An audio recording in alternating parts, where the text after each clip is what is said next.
Bueno, el debate de clausura se titula ¿Hacia dónde vamos? Y para discutir este tema, pues contamos con Soledad García Penalta, que es vicepresidenta del PAE, es la representante del PAE en el SIP, en Bruselas, en España, y ella nos va a hablar de pacientes empoderados, sistema más sostenible.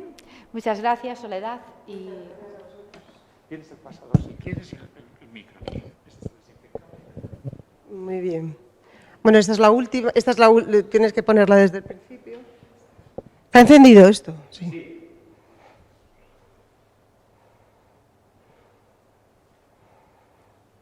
Vale. Como bien dijo Luz, bueno, soy Marisol García Penalta, o María Soledad García Penalta, y soy la vicepresidenta de The Pain Alliance Europe, que es la Alianza Europea del Dolor. La Alianza Europea del Dolor es una organización europea que nació pues un poco como una organización paraguas para alojar a las diferentes organizaciones europeas de pacientes, ¿no? Y con dolor crónico. Nació para darle al paciente el derecho de elegir las mejores soluciones posibles y el apoyo para vivir su vida de acuerdo con sus posibilidades y deseos. El objetivo de PAE es promover el conocimiento del dolor crónico, promover una política europea sobre el dolor crónico y reducir el impacto del dolor crónico en la sociedad europea en todas las áreas. Se estima que el dolor, esto se ha repetido varias veces a lo largo de estos 2 días, afecta nada menos que a 1 de cada 5 adultos europeos y representa una carga considerable, no solo para nosotros los pacientes, sino para los familiares, cuidadores, sino también para las economías y los sistemas sanitarios de los diferentes países europeos. Sin embargo, la dificultad para evaluar la magnitud del problema, derivada de la ambigüedad de la definición del dolor crónico, ha propiciado que este trastorno haya quedado relegado a un segundo plano en la sanidad pública, por su invisibilidad. Nuestra visión es crear una Europa en la que los pacientes de dolor crónico puedan tener acceso sin límites al mejor tratamiento posible para ellos. Como sabemos, cada país en Europa tiene su propio sistema de salud, y es muy complicado que todos sigamos una misma línea. Ya es complicado en España con los diferentes sistemas que tenemos a nivel autonómico, y en Europa aún es más complicado. Nuestros objetivos, son mejorar la calidad de vida de las personas que viven con dolor. Esto es fundamental porque si nosotros podemos tener una vida más o menos normal, todo lo que nos rodea va a ir bastante mejor, ¿no? Nuestra familia, nuestro trabajo, etc. Que el dolor crónico sea reconocido como una enfermedad en sí misma, aumentar la conciencia del dolor en todas las áreas, promover la investigación sobre el dolor en el ámbito médico y social, psicológico y económico, y proporcionar una voz común a nivel europeo para el dolor a través de médicos, científicos, políticos y formuladores de leyes y nuevas políticas. Estos son los miembros que tenemos en Pain Alliance Europe. Ahora mismo tenemos casi 53 desde la última Asamblea General, que fue hace un par de semanas. Formamos una red de colaboradores, ¿no? Entre los que se encuentran profesionales de la salud, la industria farmacéutica, instituciones políticas, desarrollo de políticas, el grupo Brain, Mind and Pain, que es un grupo de interés dentro del Parlamento Europeo, que a su mismo momento, que asimismo ha creado un premio que se llama el Brain, Mind and Pain Award para la innovación centrada en el paciente. Participamos en proyectos de investigación y lo que es, creo que más importante, hacemos encuestas anuales a pacientes desde el 2017 con temáticas diferentes que tienen que ver con el dolor crónico y cómo en cada país se gestiona cada uno de estos temas. En nuestra página web podéis acceder a los estudios de todas estas encuestas, ¿vale? Están ahí, están publicadas tanto la versión corta como la versión larga de las encuestas. Participamos en el SIP, somos uno de los miembros del impacto social del dolor, de la plataforma, también en la red temática SIP y del grupo de expertos en políticas y plataformas de salud como CRODIS. Participamos también en consejos asesores de pacientes, como EFIC, Pfizer, Grunenthal y, en mi caso, Xunta de Galicia, en el que estoy en el Consejo Asesor de Pacientes de la Xunta y de la zona de La Coruña IC, en los dos grupos. También somos miembros de asociaciones de pacientes internacionales y europeas como GAMIAN, EFNA, EULAR, PAE e IPF. Y luego globales, internacionales como AIAPO y IASP. Aquí teníamos 48 organizaciones cuando hice este cuadro, pero ahora somos 53. Y con esto pues intentamos trabajar de una manera conjunta por los mismos, hacia las mismas metas y para un poco pues, equilibrar el tratamiento del dolor a nivel europeo y global, si se puede. Nuestras encuestas, que es uno de los puntos que considero yo que son más importantes, pues tienen la misión de mejorar la vida de las personas que sufren dolor en Europa. Para ello, primero necesitamos conocer a estas personas, sus necesidades y definir cómo podemos abordar en el futuro nuestros proyectos y nuestras actividades. El primer paso pues, fue conocerlo, ¿no? De esta manera consultamos regularmente a los miembros con diferentes temas, preguntas y demás. Aquí tenéis, del 2017 fue la primera, y en el 2021 pues hicimos 3. Debido al COVID, pues hicimos una breve encuesta primero sobre cómo estaban llevando los pacientes de dolor crónico la pandemia, ¿no? Hicimos después una más en profundidad, y luego una tercera encuesta sobre seguimiento, diagnóstico y tratamiento. Están todas, como os comenté, en la página web. Si se os pasa la presentación, el enlace está donde pone encuestas PAE, podéis acceder al enlace directamente. ¿Vale? Participamos en la plataforma SIP, somos uno de los socios, se desarrolla conjuntamente con la Federación Europea del Dolor, con EFIC, y la empresa farmacéutica Grunenthal, que fue con quien empezamos, con la finalidad de asegurar el acceso a un tratamiento adecuado a todos los pacientes.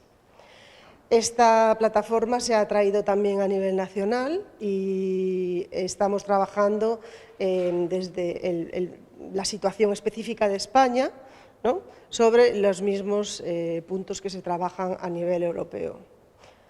La red temática del SIP es una red que está dentro del Parlamento Europeo y se ha preparado con un propósito de hacer un comunicado conjunto liderado por todas las partes interesadas sobre la importancia del impacto socioeconómico del dolor y trabajando sobre esta posición común desde las organizaciones que lo apoyan y construyendo sobre políticas ya existentes para maximizar el impacto y las posibilidades de éxito.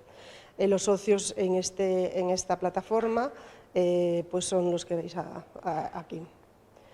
En la plataforma española pues, hemos tenido una primera reunión en 2018 que fue muy interesante y donde se sacaron pues, qué retos tenemos en España pues, con el tema del dolor crónico, ¿no? La infravaloración y el diagnóstico e infratratamiento, la concienciación heterogénea del dolor y su relevancia, la atención aislada fragmentada, el modelo de atención paternalista. Aquí está pues, un poco el tema cultural, ¿no?, de nuestra cultura en particular, de lo que se ha hablado también en este curso, y la atención y diagnóstico clínico presencial. Esto ahora, bueno, tenemos un problema más grave con el COVID, pero bueno, queda un poco de lado. Esto es parte de un póster, ¿no?, que está publicado también en la página web de SIP, en la sección de las plataformas nacionales, y lo podéis observar un poco qué ejemplos de buenas prácticas y lo que buscamos o lo que se busca a nivel nacional dentro de la plataforma SIP España.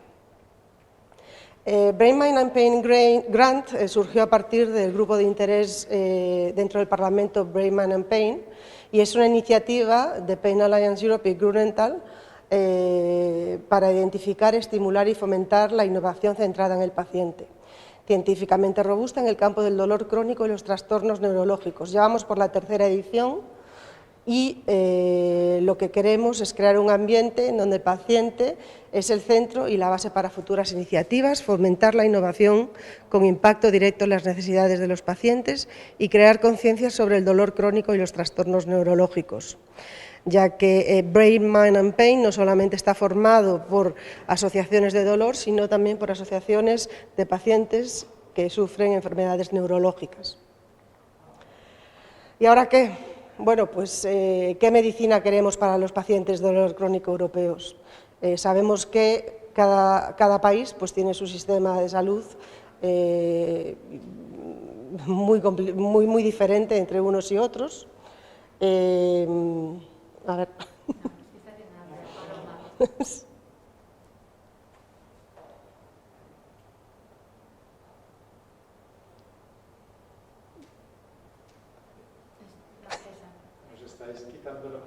Sí, ahora sí. Bueno, pues queremos una atención personalizada, poder establecer un tratamiento específico para cada uno de los pacientes. Sería un sueño imposible, pero hecho realidad con la ayuda del Big Data, ahora mismo, pues quizás no sea tan complicado, que manejaría la información ingente de la que se dispone para el servicio de los pacientes. Es verdad que hace unos años esto pues, era algo pues, como un sueño, hoy en día pues, quizás no sea tan complicado, ¿no? Pero bueno, sí es verdad que entre las diferentes autonomías, incluso dentro de las mismas autonomías, los sistemas de cada hospital no se conectan los unos con otros, ¿no? Ahí el tema también del médico de atención primaria con el especialista, que a veces no puede ni siquiera acceder a los datos del paciente, ¿no? con los especialistas. Que predictiva, esto supondría una participación activa de los pacientes que podría ser informado de los riesgos de salud concreto que tienen y evitar la forma reactiva y poco eficiente actual de utilizar el sistema sanitario. Preventiva, la prevención es mejor que la curación cuando se dispone de los medios necesarios para ello. Se revisarían las actuaciones médicas y el análisis de patrones y datos históricos de cada paciente. Hoy en día tenemos acceso a la genética y tenemos dos problemas muy graves que se han hablado aquí, también la obesidad y el tabaco. Todo esto se puede prevenir desde muy pequeños. Es verdad que si hay un factor genético, pues a lo mejor es más complicado, pero siempre se puede trabajar en la mentalidad de los niños, en la mentalidad de las familias, en la economía, ¿no? Porque a veces la gente no tiene dinero para tener una alimentación sana, equilibrada, y para poder, no tienen el tiempo pues, para hacer gimnasia o para hacer actividades de deporte y tener pues, un físico más adecuado, ¿no? para enfrentarse a enfermedades que puedan venir. Participativa, la importancia de que todas las personas colaboremos tiene un gran impacto en los aspectos terapéuticos y también en la gestión y en los procesos, de manera que ello contribuirá a ayudar en el mantenimiento de nuestro sistema de salud. Y poblacional, para toda la población, si el sistema es más eficiente, se podría dar atención sanitaria a toda la ciudadanía de una manera pues, económicamente sostenible y con una calidad pues, buena. No me pasa.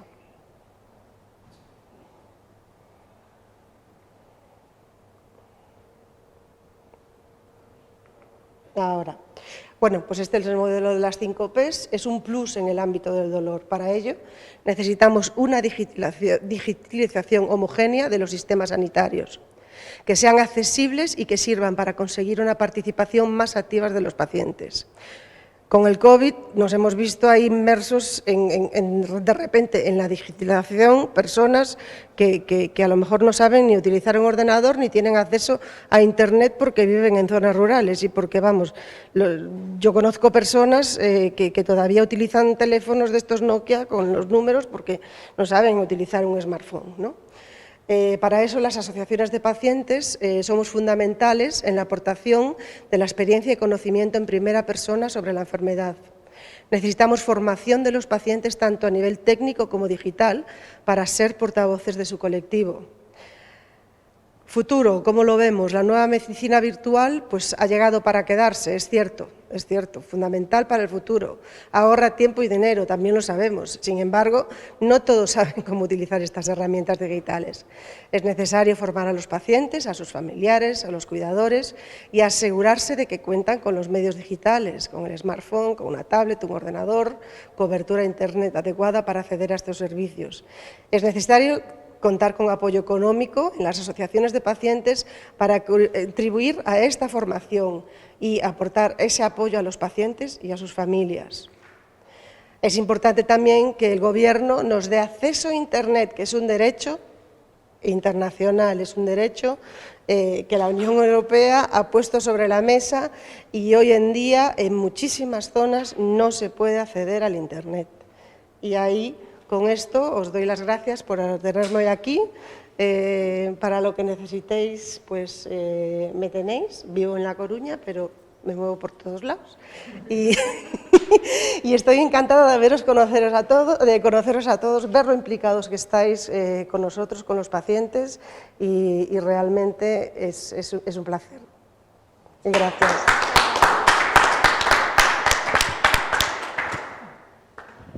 Bueno, vamos a pasar al segundo ponente, que es Víctor Mayoral, nuestro presidente de la Sociedad Española de Dolor y jefe de dolor del Hospital de Bellvitge.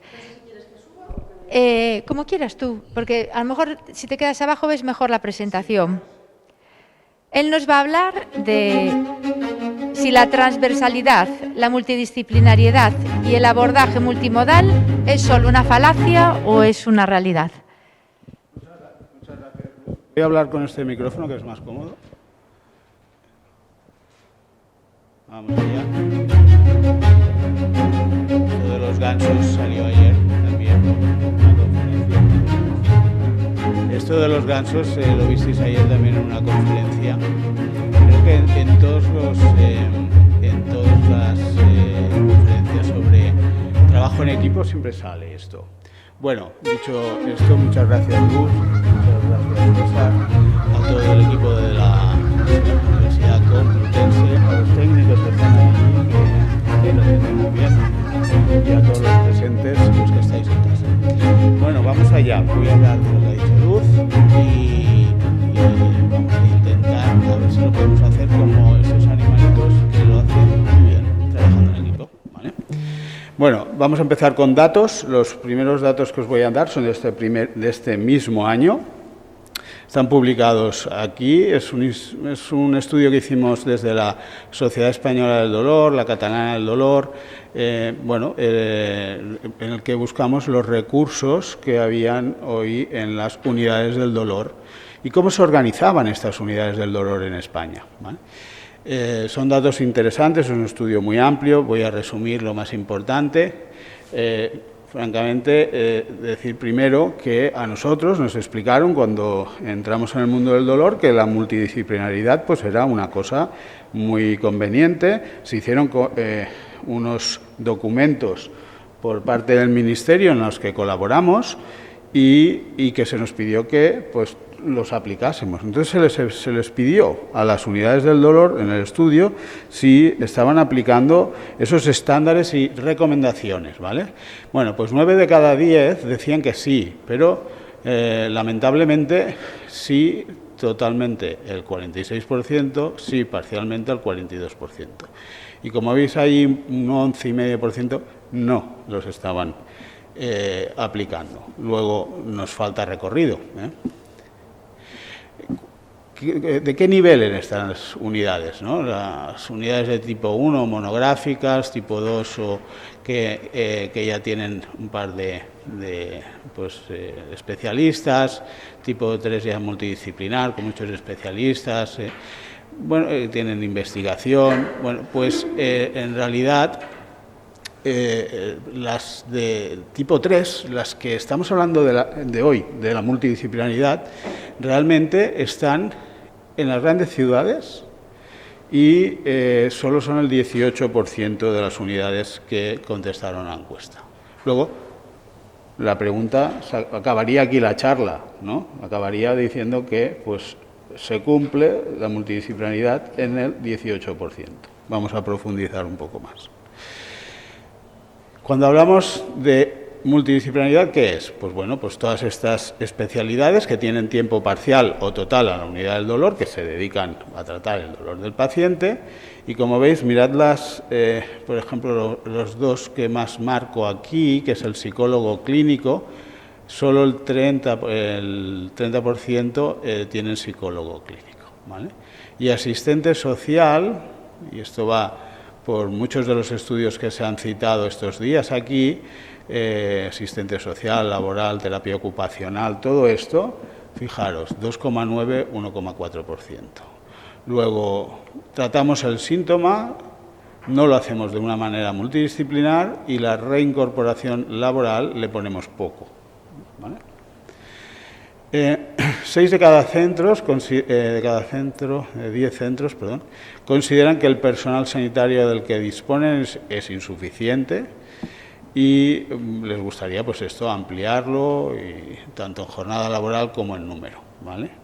Las razones que exponen están aquí, básicamente, pero siempre suele ser lo mismo, lo que podéis reflexionar vosotros mismos. Más personal de enfermería, más tiempo al que se necesita no solo formarse, sino aplicar lo que ha aprendido en la formación de las diferentes especialidades. En fin, es lo que todos en un ejercicio intelectual encontraríamos como lo adecuado. Y es bonito verlo que le pasa a todo el mundo igual, ¿vale? A lo largo de España, ¿vale? 8 de cada 10 unidades del dolor dependen organizativamente del servicio de anestesia y reanimación. Además, 8 de cada 10 no cuentan con un certificado ISO, ¿vale? Clásicamente, en los libros de especialidades, los que más tiempo han dedicado a la formación del dolor ha sido anestesia. Últimamente también se ha incorporado rehabilitación, por lo que hay que felicitarle, pero como sabéis, pues es un área descubierta por la mayoría de especialidades en su programa formativo. Y ya ahora hablaré del pregrado. Bueno, pues esto es una cosa que desde luego hay que corregir, ¿no? Hay que corregir, porque si sabemos que el modelo multidisciplinar es el que funciona, al menos que la gente llegue a trabajar en una unidad del dolor o en un equipo o en una vía clínica formado específicamente para esto, ¿no? ¿Qué es lo que hacemos entre medios? Pues buscamos opciones como son las sesiones multidisciplinares. Y eso sí que, francamente, 3 de cada 4 unidades pues tienen sesiones clínicas entre sus diferentes médicos y los que deben invitar, que no están incluidos en la unidad como tal organizativamente, pues para darle una visión al paciente más multidisciplinar. Hay más datos. La mayoría de las unidades del dolor pertenecen al ámbito público, el 82%. Alrededor de 4 de cada 10 cuenta con una unidad de dolor agudo. La práctica totalidad cuentan con anestesiólogos, una media de 4, y la mayoría no tienen otras especialidades, como hemos dicho. 3 de cada 10 pacientes atendidos en primera visita no proceden del área de influencia de la propia unidad del dolor. Esto es muy fuerte, solo el 12,8% de los pacientes proceden directamente del médico de familia, pero lo tienen solucionado con protocolos de derivación, como algunos se ha comentado en este curso. 7 de cada 10 realizan actividades formativas a residentes y médicos y al área también, y la misma proporción, o sea, 7 de cada 10, algún tipo de actividad científica, ¿vale? Bueno, con este panorama no sé si vamos a poder solucionar esto, que es pues los titulares del dolor en España, ¿vale? Que, bueno, ya sabemos, más de 6 millones de españoles, el dolor severo más de 700.000, bueno, esto lo sabemos todos, pero desde luego con el panorama que acabo de explicar, pues hay que ser optimistas, ¿vale? Porque sabemos lo que tenemos que hacer, pero, y esto hace 30 años desde luego no era así, o sea, ahora mismo tenemos algo más, pero hay que darle una vuelta de tuerca, y se empezó con los estándares y recomendaciones de las unidades del dolor, y los programas de seguridad, otras la codificación, el ICD-11, estamos avanzando, ¿no?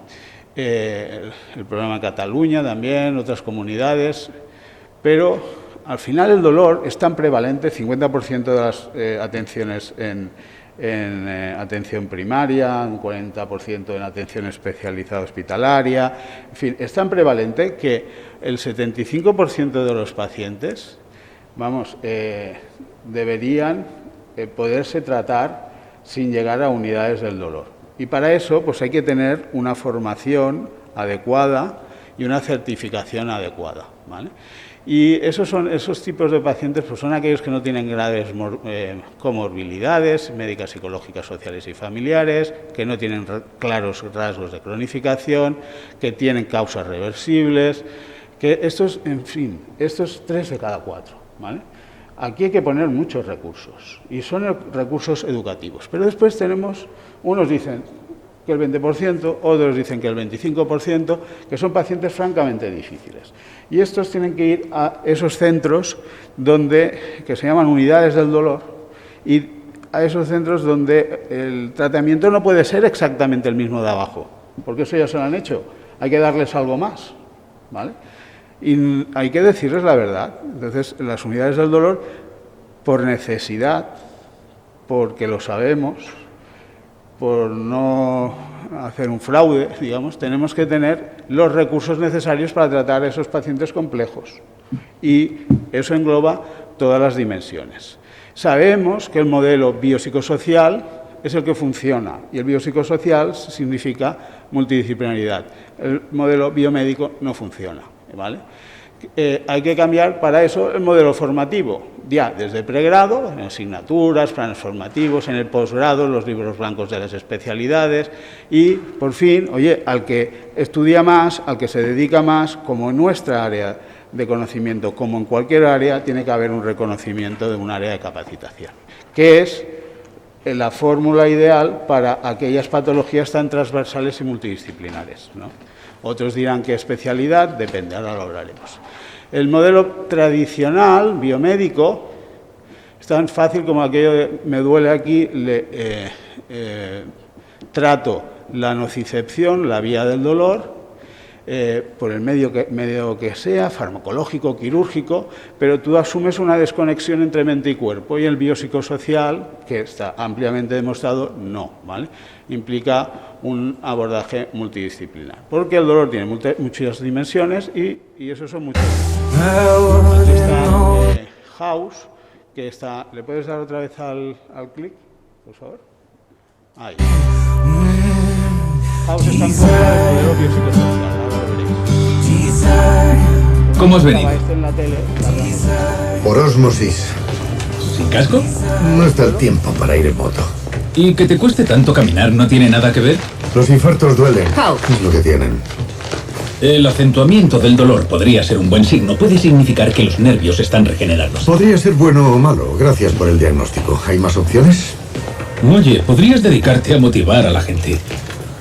¿Por qué no vas a rehabilitación? Porque ya fui. A una sesión. ¿Y ni siquiera la terminaste? Querían que visualizase la sanación.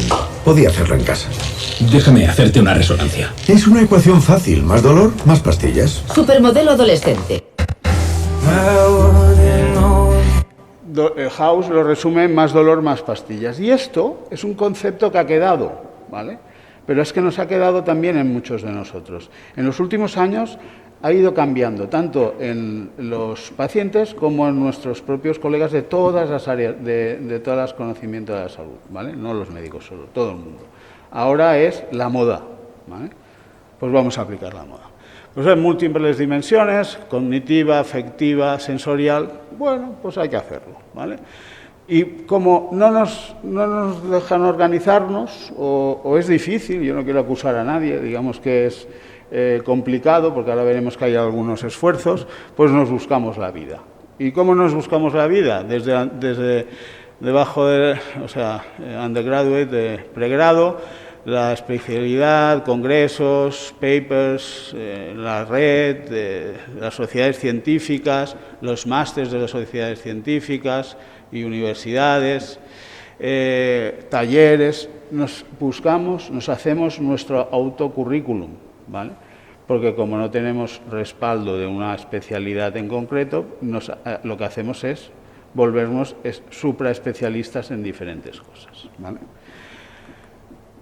¿Cómo lo ha solucionado el mundo? Pues tampoco hay una cosa uniforme, ¿no?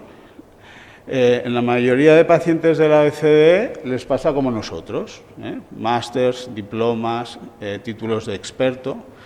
Algunos tienen la supraespecialidad o BOAR, y esto cuando lo digo para medicina también pasa para otras áreas, USA, Canadá, Irlanda, UK, Australia, algunos de Latinoamérica, y otros sí que han conseguido la especialidad, pero es una especialidad que es con cuidados paliativos y no incorpora las habilidades de intervencionismo, que son fundamentales, ¿vale? Lo cual, ya veis que el panorama es un poco complejo. ¿Qué es lo que va a hacer España? Pues estamos cambiando las cosas. Esto, en abril, la Sociedad Española del Dolor pues hizo las alegaciones a este Real Decreto, a este proyecto de ley, que le da una vuelta de tuerca a los diplomas, a las áreas de capacitación, y también a las especialidades. Habrá nuevas especialidades y ahora está en estudio y probablemente tengo alguna información de que no tardaremos demasiado, ¿vale?, en verlo. Hemos hecho, obviamente, alegaciones en el sentido de que, por favor, sea un reconocimiento no solo en nuestro país, sino en el resto de la Comunidad Europea, ¿vale? Y desde nuestro punto de vista del dolor, viendo la transversalidad. Son bastantes páginas, no vamos a profundizar, pero esperemos que nos hagan caso. Está basado también en la OEMS, sabéis que hay un organismo dentro de la Comunidad Europea o el Consejo de Europa, nunca me ha aclarado dónde están exactamente, que es el que da las recomendaciones a la Comunidad Europea. Y ya dijo hace tiempo que era difícil tener una especialidad en dolor, dado que son 2/5 de los países que tienen que tenerlo. Y proponía los Multidisciplinary Joint Committees, que son pues esos pero el de dolor se reunió por última vez el 7 de febrero del 2015 y desde entonces no tenemos noticias, ¿vale? No tenemos noticias. Ahí lo que proponen básicamente es lo que ha pasado, lo que ha pasado en otros países como Estados Unidos, que son BOARs, ¿no?, que son supraespecialidades. Mientras, pues, apoya la OEMS y la EFIC, pues lo que son los diplomas de universidades, tienen su propio diploma, el examen europeo de dolor, que el primero se hizo en España, y creo que va a ir la cosa hacia lo que está pasando en Estados Unidos, que son los BOARs, que por ejemplo para dolor pues puedes acceder desde anestesia, medicina de urgencias, familia, rehabilitación, psiquiatría, neurología y radiología, ¿vale? Nosotros tenemos el máster, muchos de vosotros lo conoceréis, que pues es un título propio, pero hay también otros másteres, algunos te dan la posibilidad de completar el grado, como tenéis alguno de aquí. Esto es una diapositiva que me cedió la doctora Isabel Martín Fontellas, de la Rey Juan Carlos, ¿vale? Ya acabo, ¿qué es lo que está pasando? El paciente llega y el clínico se dedica a dar interconsultas de uno a otro. La fisioterapia o terapia ocupacional están en una nube, solo accesible a través de una especialidad en concreto, es complejo llegar allí. La enfermería sí que ya está muy involucrada y los psicólogos pues tenemos el acceso prohibido, digamos, directamente para esta prestación desde las unidades del dolor, en el concreto en el 82%, aunque sea parcialmente, un 30% de las unidades lo tienen, ¿vale? Hay diferentes tipos de multidisciplinaridad. La interconsulta se podría considerar multidisciplinaridad si lo que te dedicas es hacer interconsultas de uno a otro, si después sigues al paciente, claro. Un paso siguiente, bastante fácil, es la protocolización de los criterios de derivación de un sitio a otro, ¿vale? La vía clínica, que es para procesos muy claros, procesos como hemos hablado estos días del dolor lumbar, que al final acaban en un comité o no, digamos, y cosas innovadoras como la visita conjunta, que ahora veréis, pero vamos, como sepáis, esto es la interconsulta habitual, no voy a entrar en detalles, pero es lo más habitual. La vía clínica sin comité, que es entra en un proceso el paciente y sale con unas intervenciones muy protocolizadas, pero no tiene un comité donde se acaba dando un informe conjunto, donde se habla sobre el paciente conjuntamente, y otro que sí, que es el del comité, que está reservado en muchos sitios para pocos pacientes, pero que sepáis que existe, ¿vale? Y aquí pues hay fisios, fisicólogos, trabajadores sociales, enfermería. Está bastante así, por ejemplo, en dolor oncológico, y lo más innovador últimamente que ha sido pues, lo que se llama visita conjunta, que básicamente aquí hay un reumatólogo, aquí hay un algólogo, el paciente tiene una fractura vertebral y sale con la terapia tanto de la osteoporosis como de su dolor, ¿vale? De allí. En oncología también existe, y bueno, esto es un análisis DAFO, que no tengo mucho tiempo, ya para finalizar, donde he analizado las fortalezas, las amenazas, las debilidades y las oportunidades, ¿vale? Así globalmente lo que os quería decir es que somos una especialidad en expansión, seas médico, seas fisioterapeuta, seas psicólogo, estamos con una producción científica enorme, con innovaciones enormes, ¿vale? Son grandes oportunidades, ¿vale? Tenemos amenazas porque de repente somos una disciplina transversal, quizá demasiado transversal, ¿vale? Porque crea recelos, ¿vale? Pero es una oportunidad para nosotros, para los gestores, para los pacientes, que les podamos vender, que entiendan que esta es la manera de trabajar.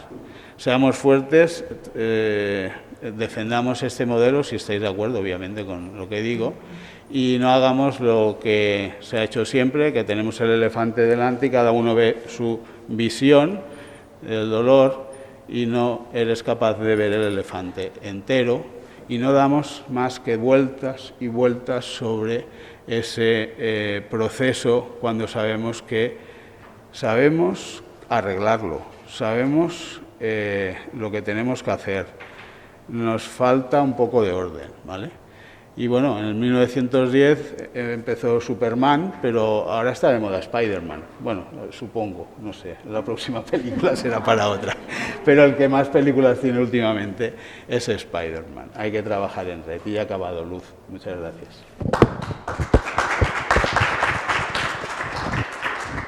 Muchas gracias, Víctor. Vamos a dar paso a Paloma Casado.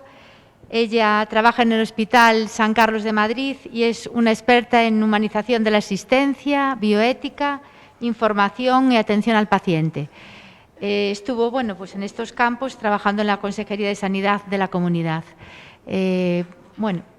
Paloma, ya empieza cuando quieras.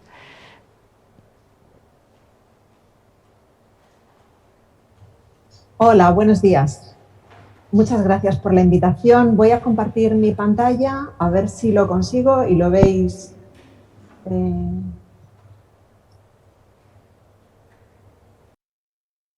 Ahora. ¿Se ve la pantalla? ¿Me escucháis? Sí. Fenomenal. Pues muchísimas gracias por la invitación. Siento no poder estar allí con vosotros, aunque os he seguido aquí en distancia. Por circunstancias familiares. Estoy de vacaciones, pero este curso no me lo pierdo. Así que os he estado escuchando en todas las sesiones y la verdad es que he aprendido muchísimo. Me encanta estar en esta sesión final porque lo que habíamos quedado era hablar de equidad y al final pues yo lo que pensé era en plantear retos y dejar de pensar en equidad en términos de recursos y pensar en equidad en términos de resultados. Y veo que a lo largo de todos estos días habéis estado hablando de resultados en salud. Así que espero satisfacer vuestras inquietudes y espero dejar aquí una serie de retos a trabajar conjuntamente entre todos. Fijaos, alcanzar la equidad en salud es que las personas puedan desarrollar su máximo potencial de salud independientemente de su posición social u otras circunstancias, ¿no? Y lo que he dicho antes, nos hemos focalizado en medir la equidad teniendo única y exclusivamente, o casi solo, en cuenta los recursos, teniendo en cuenta como recurso no solamente las instalaciones, las consultas, sino también los recursos humanos, los recursos formativos, los tiempos de espera en cuanto a accesibilidad, el acceso a tratamientos farmacológicos, no farmacológicos, el acceso a las técnicas, y eso ha sido nuestro mundo de la equidad. Yo creo que el foco deberíamos ahora mismo cambiarlo, porque estamos en un cambio de paradigma. Deberíamos plantearnos los recursos como otra cosa distinta y focalizarnos en medir la equidad en cuanto a los resultados que obtenemos sobre los pacientes. Garantizar la equidad, por lo tanto, supone que el paciente obtenga buenos resultados, los mejores que podamos ofrecerles, allá donde se encuentre. Entonces, ¿por qué no focalizarnos verdaderamente en los resultados? Y aquí os traigo las reflexiones de Porter, que seguro que conocéis, ya desde el año 2010, viene lanzándonos el reto de la atención sanitaria basada en valor, ¿no? La Value-Based Healthcare. Desde 2010, han pasado 11 años y todavía no conseguimos, algunos, ni saber realmente el concepto a lo que se refiere y otros muchísima dificultad para poner en práctica lo que él nos dice. Él muestra esta ecuación, que es un resumen que os he querido traer aquí en pantalla de lo que es la definición del valor que propone Porter. El valor se define positivo o negativo poniendo los resultados en el numerador y los recursos en el denominador, justo al revés de lo que estábamos planteando en términos de coste-eficiencia, por ejemplo, ¿no? Que medimos toda la actividad que hacemos, las personas que destinamos a las unidades, los equipos, los espacios, los materiales, los circuitos, las unidades, las vías clínicas, los procesos, todo eso pasa al denominador. Y en el numerador se quedan única y exclusivamente los resultados que obtenemos sobre los pacientes, sobre la sociedad en su conjunto o sobre la ciudadanía, ¿no? Y estos resultados pueden diferenciarse entre resultados que son más valorados por la organización, por los profesionales y por los gestores, y los resultados que valoran los pacientes, las familias, los usuarios en general, las personas que cuidan, etc. Respecto al dolor, es importante situarnos en este nuevo paradigma, porque medir todo lo que estamos haciendo, el número de técnicas que hacemos, la accesibilidad a esas técnicas, el número de unidades de dolor, el número de profesionales, incluso la formación de los profesionales como un resultado, según el paradigma de Porter, es un error. Deberíamos focalizarnos única y exclusivamente en los resultados. ¿Cuáles son estos resultados? Pues mirad, también son distintos, porque a veces coinciden, pero normalmente los resultados que nos importan a los profesionales van muy orientados al ámbito científico-técnico. Con esta perspectiva biopsicosocial, no quiero decir que la perdamos, pero sí que valoramos otras cosas. Valoramos la intensidad del dolor, en algunas ocasiones valoramos funcionalidad, el impacto emocional, las complicaciones como resultado negativo y que por lo tanto reduce el valor, efectos secundarios, interacciones, la progresión del dolor, la cronificación, los resultados de las técnicas, los efectos secundarios de estas técnicas, el coste incluso a veces, la accesibilidad en tiempos, la accesibilidad a técnicas, la accesibilidad a tratamientos no farmacológicos, el número de publicaciones científicas también lo valoramos como un buen resultado. A los gestores, sin embargo, le ocupan y le preocupan otra serie de resultados, que para ellos siempre han sido el coste, también las complicaciones, los efectos secundarios, interacciones, el acceso, importantísimo, las listas de espera, publicaciones científicas, la satisfacción del paciente, que es casi lo único que estamos midiendo ahora mismo relativo al dolor en cuanto a resultados relativos a los pacientes, las reclamaciones, como no. En algunos coincidimos, pero hay algunos en los que no. Pero cuando preguntamos a los pacientes, esto es una nube de palabras de unas visitas que hacemos en el hospital a pacientes que durante el año 20 no se han hecho por razones obvias, pero que en las que participan las distintas unidades directivas y mandos intermedios. Entonces les pregunta acerca de muchas cosas relacionadas generalmente con calidad percibida. Pero fijaos, las tres palabras que más aparecen, es decir, dolor, es una palabra que aparece en todos los pacientes hospitalizados. os aseguro que si no les doliera no aparecería la palabra dolor. La información y en realidad pues que les parece que todo está bien, ¿no? Luego otra serie de palabras, la comida, etcétera. Pero dolor aparece muchísimo. Seguimos sin escuchar lo que nos está diciendo el paciente. ¿Y cuáles son esos resultados que más preocupan a los pacientes? Se han relatado también antes, en la mesa anterior, Concha hablaba de resultados relacionados con la calidad de vida, proponía además usar el EQ5, pero es verdad que esto es lo que más les preocupa, continuar con sus actividades de la vida diaria, hacer ejercicio, trabajar, no tener efectos secundarios de la medicación como el estreñimiento o la disnea, mejorar su estado de ánimo, puede que alguno quiera estar en su casa, que no quiera ingresar, no tener somnolencia porque realiza actividades con maquinaria o relacionadas con la conducción de vehículos, poder cuidar a otro, cuidar con dolor, qué frecuente es en nuestra sociedad, en nuestro país, no ser una carga. Todos estos son resultados que para ellos son importantísimos. Y fijaos que muy poquitos coinciden con lo que nosotros estamos midiendo como profesionales. Y hay otra serie de resultados más relacionados con las emociones, el trato, el impacto económico y social, el impacto emocional, el impacto familiar, incluso aspectos relacionados con la espiritualidad, que también han salido y que han sido muy destacados en la charla de ayer por la tarde, la conferencia magistral de Jaime Boceta, ¿no? Aspectos relacionados con la espiritualidad y con los valores propios de la persona, que son en muchas ocasiones pues, no sentir miedo, no tener incertidumbre, no sentirse frágil, que no les estigmaticen, ¿no? Ser escuchados, que me miran a los ojos, que entienda lo que me pasa, saber actuar cuando algo me pasa. Esto tiene relación directa con el empoderamiento del que ha venido hablando antes Marisol, ¿no? Poder decidir, empoderamiento. Y son dimensiones, todas ellas, muy relacionadas con lo que es la humanización de la asistencia sanitaria. Y son prioridades que nos muestran los pacientes que se fundamentan en algo tan esencial, tan íntimo y tan individual como son los valores propios de la persona y que exploramos en muy pocas ocasiones. Por lo tanto, pues visto este mapa de los resultados que unos valoramos y que otros valoramos, lo que nos dice Porter continuando con sus publicaciones a raíz del nuevo paradigma del dolor, pues él nos propone una jerarquía de resultados, ¿no? Y dice que midiendo la calidad de la asistencia tendemos a focalizarnos en lo que directamente controlamos y fijaos que es que tenemos muchísimos indicadores de proceso y muchísimos indicadores de estructura, de recursos, ¿vale? Pero muy poquitos de resultados. ¿Por qué? Pues porque nos es muy fácil medir esto y aún así lo medimos poco.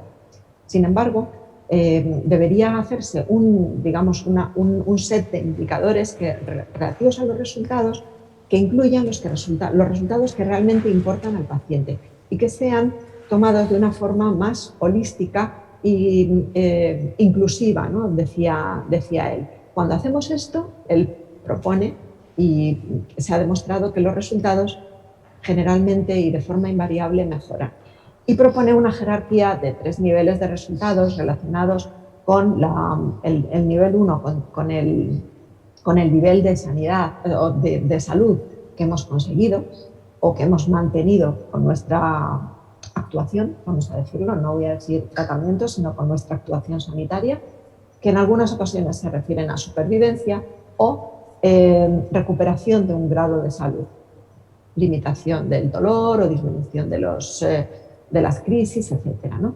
Una segunda, digamos, estamento o grupo de resultados se refieren al proceso de recuperación. El tiempo que tardamos en recuperarnos como pacientes, el tiempo de recuperar las actividades de la vida diaria o, como no, también resultados negativos, es decir, el impacto negativo que tienen algunos tratamientos en cuanto a sus efectos secundarios o errores en el diagnóstico o errores en los procedimientos de todo tipo, ¿no? Y luego una tercera capa de resultados que es el mantenimiento a largo plazo de ese estado de salud que hemos conseguido.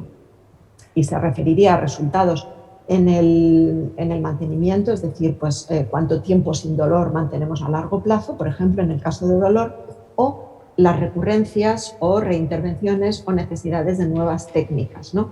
Y luego, por supuesto, como resultado negativo, las consecuencias negativas a largo plazo de nuestras intervenciones.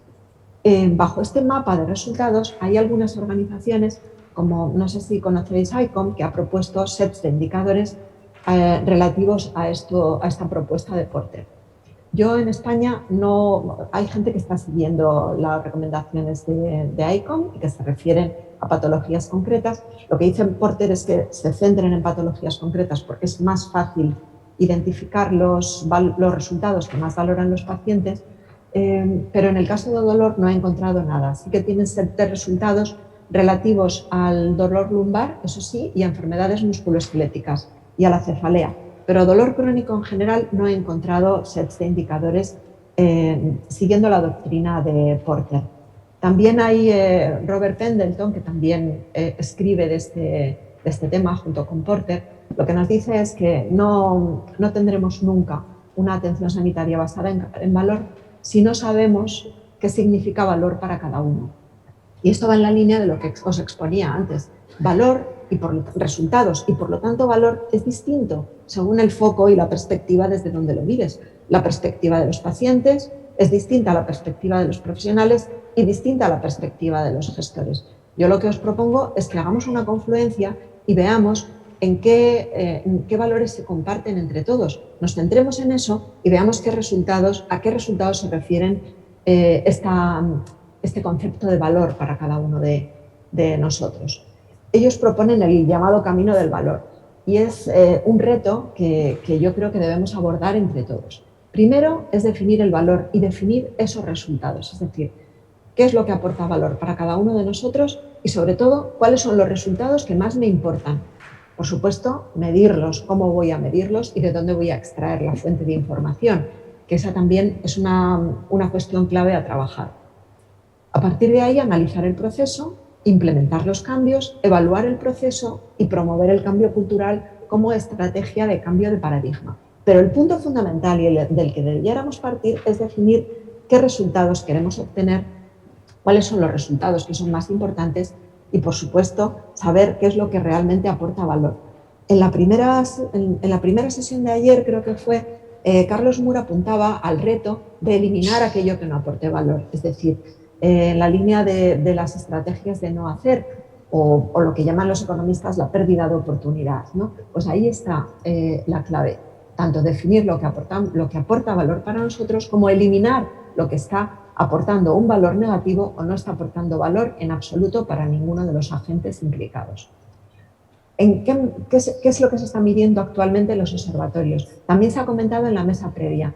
Hay muchos observatorios de resultados. En Madrid tenemos un observatorio de resultados, la Aquas en Cataluña tiene un observatorio, el Ministerio mide también resultados, el Servicio Cántabro de Salud también, Osakidecha también, en Asturias también, pero me ha sido dificilísimo encontrar resultados relativos al dolor, única y exclusivamente.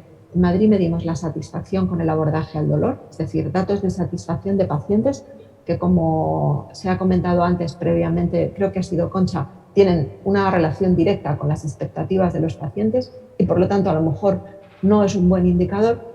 Y en el Ministerio pues se sigue midiendo como debe hacerse, claro, pero muy poquito relativo a resultados, pues el porcentaje de personas que sufren dolor, los distintos dolores, las distintas tipologías de dolor y luego los determinantes sociales y socioeconómicos, pero muy poquito en cuanto a resultados en salud. Esto lo he cogido de un congreso y me ha parecido muy interesante, que lo presentó Fátima Montes en el año 17, pero es que es muy difícil encontrar observatorios en los que haya resultados que verdaderamente importan a los pacientes. Y bajo ese paradigma, pues nos planteamos a finales del 19, antes de que empezara la pandemia, ¿no? Junto con la Fundación Humans y con la Fundación Grunenthal, preguntarles a los pacientes respecto a dolor crónico cuáles eran esos resultados que más les importaban, pero fundamentalmente cuáles eran las dimensiones de la humanización que ellos más valoraban en el abordaje del dolor que sufren, ¿no? Tuvimos un grupo de personas, no, quiero poner esta fotografía porque es que me parece importantísimo tenerla en mente, es decir, ellos decían en los grupos que lo que quieren es que les entiendan lo que les pasa, no ser una carga, que les escuchen, quieren saber sobre su enfermedad, quieren poder decidir, muy relacionado con el principio de autonomía del paciente, uno de los principios fundamentales de la bioética, quieren saber actuar y no quieren ser un vehículo de transmisión de resultados. Es decir, aquí no vale lo de los PRONs y los PRENs única y exclusivamente. Aquí valen otra serie de cosas que tienen mucha relación con la humanización. Entonces, bajo esta reflexión inicial, nos planteamos preguntar a los pacientes y llevamos a cabo un trabajo con la Fundación Humans, perdonadme, perdón,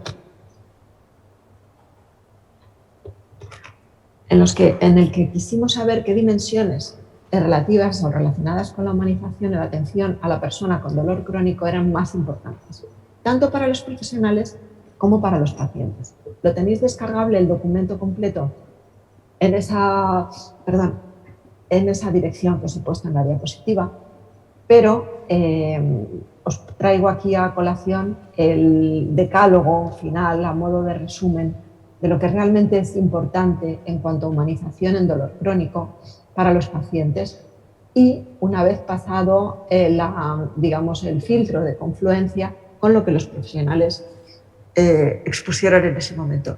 Perdonadme.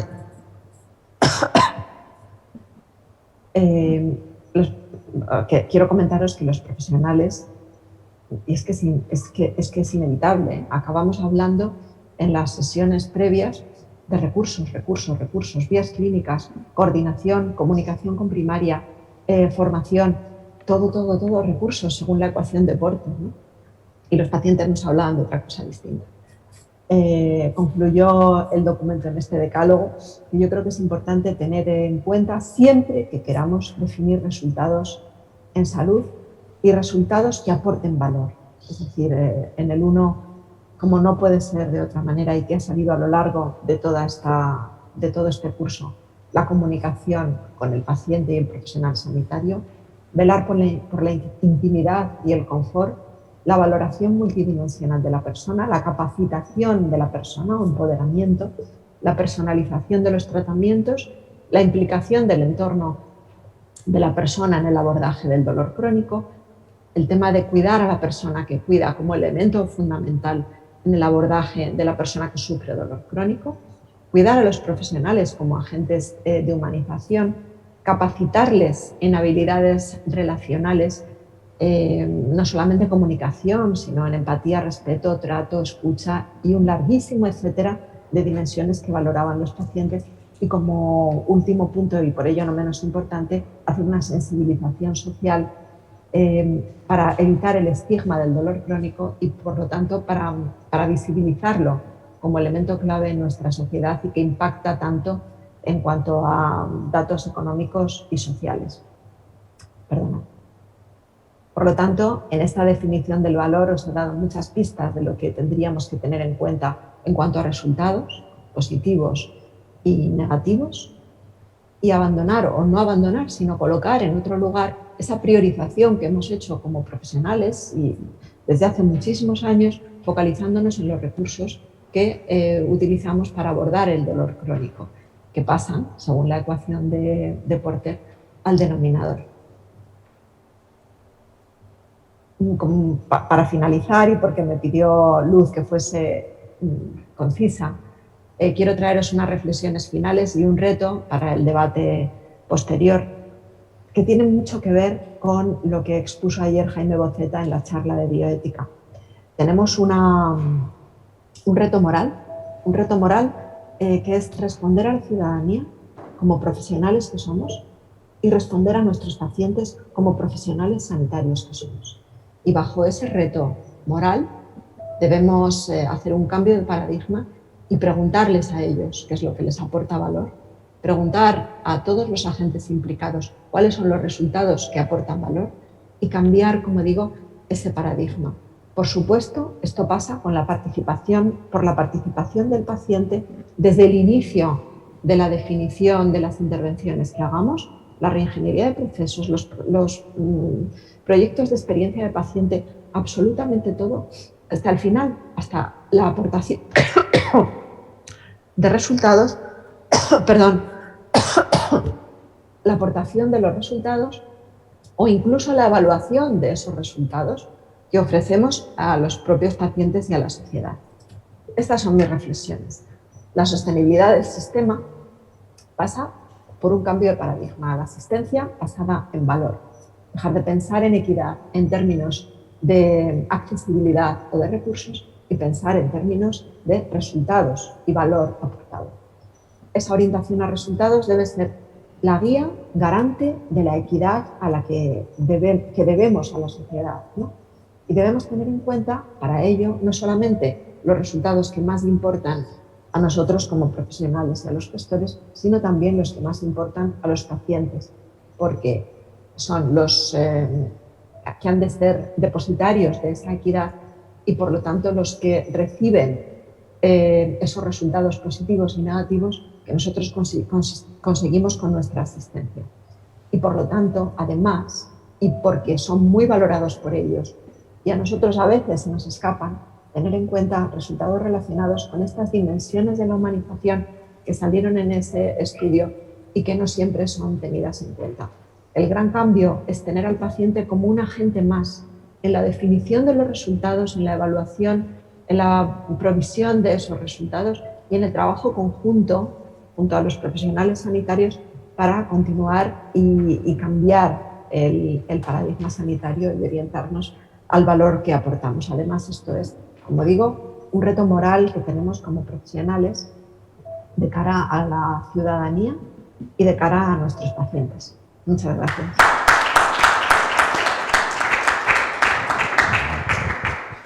Bueno, ya para terminar la mesa vamos a contar con el último ponente, Juan Antonio Micó. Juan Antonio es farmacólogo de la Universidad de Cádiz y es un expresidente de la Sociedad Española de Dolor. Muchas gracias, Juan Antonio, y te dejo.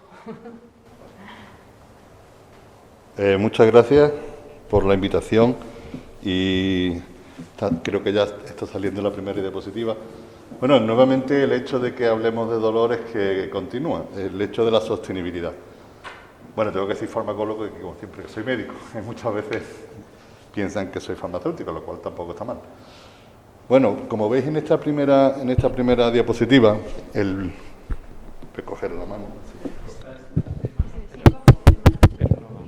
No, se oye bien. Se oye bien. Bueno, pues en la primera diapositiva, cuando me propusieron el nombre del título, el título de esta presentación, era ¿por qué es imposible la formación pregrado por un abordaje correcto del dolor? Y yo he añadido si es sostenible el modelo de enseñanza académico del dolor en las universidades españolas. No sé si habéis oído hablar del aula invertida. No. Bueno, pues lo que yo pretendía hacer hoy aquí, hablar del aula invertida, es decir, donde primero hablan los estudiantes, o los asistentes en este caso, también estudiantes, porque esto es un curso, y luego habla el ponente o el profesor. Evidentemente, esto lleva más tiempo de lo que parece y he tenido que transformar un poco la presentación. Pero sí que, puesto que el tema era sostenibilidad, hay que plantearse si es sostenible el actual sistema que tenemos de docencia orientada a dolor en general en las universidades españolas. Ayer tuvo lugar aquí, en este mismo centro, una reunión de la Cátedra de Educación Médica de la Fundación Lilly y que dirige un antiguo profesor mío, el profesor Millán, donde se abordaron diferentes cuestiones relacionadas con la docencia actual. La docencia en medicina actual no tiene nada que ver con la que hemos tenido los que hemos sido estudiantes en los años 80. Y voy a dirigirme específicamente al ámbito dolor. Bueno, primero un par de, digamos, noticias o de comunicaciones que tuvieron lugar hace muy brevemente, muy breve. Una es que el creador del informe PISA, que ya sé que está orientado a educación secundaria y primaria, donde tenemos la mayor parte de los hijos que tengan ahora pues, en edad escolar, dicen que la educación en España prepara a los alumnos para un mundo que ya no existe. Y es cierto con sus consecuencias. Pero también eso es aplicable al sistema universitario que estamos siguiendo en España la docencia. Lo ha dicho Paloma anteriormente. Yo creo que si ahora le preguntamos a cualquier estudiante de medicina humanización, no ha oído hablar de ello, casi con toda seguridad. Se ha introducido la comunicación al paciente como una asignatura, pero las asignaturas se difuminan y las universidades se ven obligadas a mejorar. ¿Qué oportunidades se pueden presentar para la docencia en pregrado en dolor? Vamos a analizar muy brevemente, porque como digo, mi intención era hacer una aula invertida. Yo me sé de memoria las diapositivas, quería empezar por las preguntas y yo iría eligiendo las respuestas, pero no va a ser posible, de cualquier manera lo podéis hacer, ¿eh? Muy brevemente, este es un estudio de 2015 de CRES, vamos a decir lo que tenemos, lo que hemos estudiado, o sea, lo que siempre en las clases o en las conferencias se presentan resultados y tal. Vamos a ver esto brevemente y luego vamos a ver alternativas. Este estudio de CRES del año 2015, en el que, como veis aquí, se estudia cómo se está haciendo el aprendizaje del dolor siempre empleado en Europa. Y fijaros en un par de detalles. Lo primero, esto es lo que está marcado en blanco, es selectivo, es decir, que pueden elegir los alumnos, y lo siguiente es que es obligatoria, es decir, lo que llamamos nosotros en España troncalidad, la troncalidad en medicina. Bueno, pues veis dónde estamos, ¿no? O sea, España pues se encuentra a un nivel bastante alejado de lo que es Francia, muy alejado. Es decir, lo que resulta de la troncalidad en la enseñanza en una asignatura de medicina del dolor, como se quiera denominar, en comparación con otros países. Fijaros, por ejemplo, que países de alto desarrollo, como puede ser Dinamarca o el mismo Reino Unido, pues mucho peor que nosotros, ¿eh? Por tanto, siempre nos estamos comparando con Europa, pues aquí tenéis una comparación. Este estudio es del año 2015. Número de horas dedicadas a la enseñanza en dolor en todo un grado. Un crédito se puede medir entre 8 y 10 horas de trabajo del profesor, no del alumno. Pues bien, aquí veis que la dedicación en España, en toda una carrera de medicina, está en torno a 11 horas, lo cual no difiere tampoco tanto de otras. Esto es obligatorio, compulsorio. Esto no difiere mucho de otros ámbitos, y ahora veréis la palabra ámbito, qué importancia tiene en la universidad, en diferencia a lo que conocemos como troncalidad clásica: anatomía, bioquímica, fisiología, farmacología. Pues bien, fijaros, 11 horas de dedicación a dolor en toda la carrera de medicina. Lo más importante, nosotros estamos para enseñar. ¿Y qué enseñamos y cómo enseñamos? Pues, en el ámbito de cómo se imparte la docencia del conocimiento del dolor, sigue predominando, este es el estudio europeo de CRES, el 95% sigue siendo el profesor el que habla, el que dicta, el que da la información, y el método de evaluación sigue siendo el examen, cada vez más orientado a respuestas múltiples, pregunta-respuesta tipo MIR, mirificación, que llamaban ayer en el mirificación, creo que se llamaba, de la enseñanza en medicina. Sin embargo, fijaros, lo que se denomina cómo evaluar los aspectos clínicos relacionados con el dolor, prácticamente no se evalúan, de 193 escuelas de medicina o facultades. Y otro tema que también me voy a referir posteriormente, la digitalización de la enseñanza, un 6%. Evidentemente esto está hecho antes de la pandemia COVID. Y fijaros cuáles son por ahora esos, entrecomillados, defectos que encontramos en la docencia de dolor en medicina. Un estudio posterior de Visser, que vais a ver dos, este es más antiguo, este es del 18, lo que mira es los contenidos, cómo se enseña también y cómo se evalúa. Y aquí también nos encontramos con un detalle curioso. Y el detalle curioso es que, fijaros, en cursos dedicados exclusivamente a dolor o cursos que tienen contenidos de dolor, aproximadamente unas 60 horas. Bueno, hemos mejorado algo, es decir, hemos pasado, estamos hablando de Europa, comparado con Canadá, pues, o con otros países, pues lo podéis ver. La media en Europa quiere decir, en muchas asignaturas explicamos dolor, 60 horas. hagamos un balance, en la anterior diapositiva eran 11 y aquí pasamos a 60. La pregunta que nos podemos hacer era, ¿cuál era ese error? ¿Por qué es imposible o es imposible? Bueno, pues tenemos 60 horas. 60 horas dividido entre 8, ¿a cuánto sale? 7 y pico. ¿Cuánto? 7 y pico. 7 y pico. Pues 7 y pico quiere decir que es más de los 6 créditos que supone una asignatura troncal. Lo repito. Es decir, esas 60 horas las podemos dividir entre 8 horas créditos y la troncalidad se estima de una asignatura como es fisiología, bioquímica o farmacología entre 6 y 9. Bueno, pues tenemos una posibilidad de crear asignaturas, ¿no? Bueno, es una forma de verlo. Se puede ver de otra manera, pero yo he hecho este cálculo y digo 60 entre 8, pues me sale. Bueno, eso siempre considerando 8 horas, podemos considerar 10. En un posterior estudio también de Visser, publicado en la revista Open de la IAS, afina un poquito más. Afina un poquito más. ¿Y qué vemos aquí? ¿Cuáles son los dominios y actitudes y las habilidades que se evalúan en los diferentes grados de medicina? Solamente esto repite conocimiento, actitud y habilidades, solo o acompañando uno a uno haciendo combinaciones. Vámonos a la última, que es la que interesa, y vemos que solamente el porcentaje de dominios que se ejecutan en enseñanza del dolor en medicina, 3, sobre todas las universidades que se han estudiado, que son las mismas de antes, porque es el mismo autor. Bueno, esto evidentemente no es solamente para dolor, lo han hecho para dolor, pero también, es decir, estamos enseñando de una manera muy directa a los alumnos, sin una pena trabajo por parte del alumno, estamos midiendo cosas que no les van a servir mucho para cuando sean médicos y tampoco habilidades.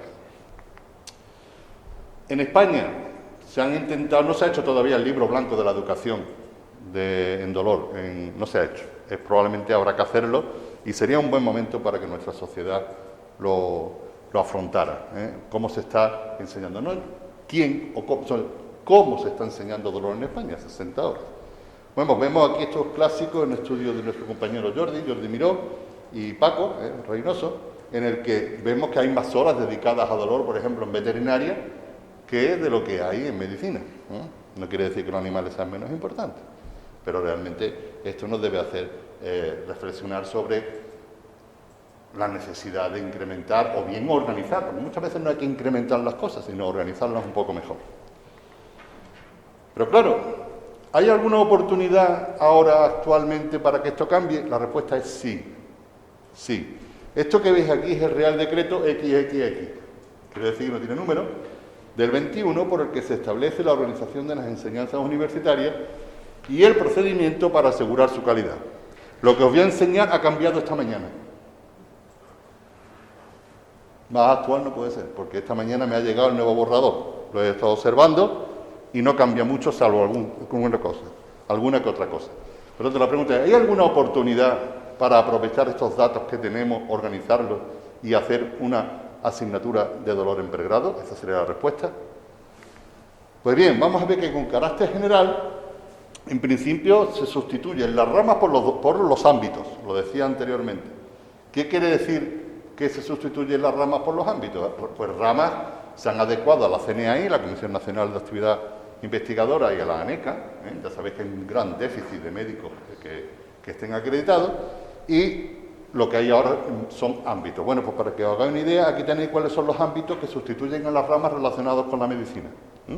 Mejor dicho, relacionados donde puede entrar el ámbito dolor, como subámbito, digámoslo así. Actividad física y ciencias del deporte, ciencias del comportamiento y psicología, enfermería, farmacia. Me salto a esta, medicina y ciencias biomédicas y veterinaria. Esta se ha introducido a petición de los sindicatos. Esta mañana. Bueno, ayer, hoy han publicado. Es decir, habían dejado fuera de los ámbitos fisioterapia, odontología, podología, nutrición y otras especialidades. Y se ha vuelto a reivindicar trabajo social. Pero fijaros, se dejaba fuera fisioterapia y odontología. Es decir, ámbitos que están muy relacionados, obviamente, con el dolor, lo cual podría aportar poco a esto que estamos hablando de un dominio relacionado con el dolor. Volvamos.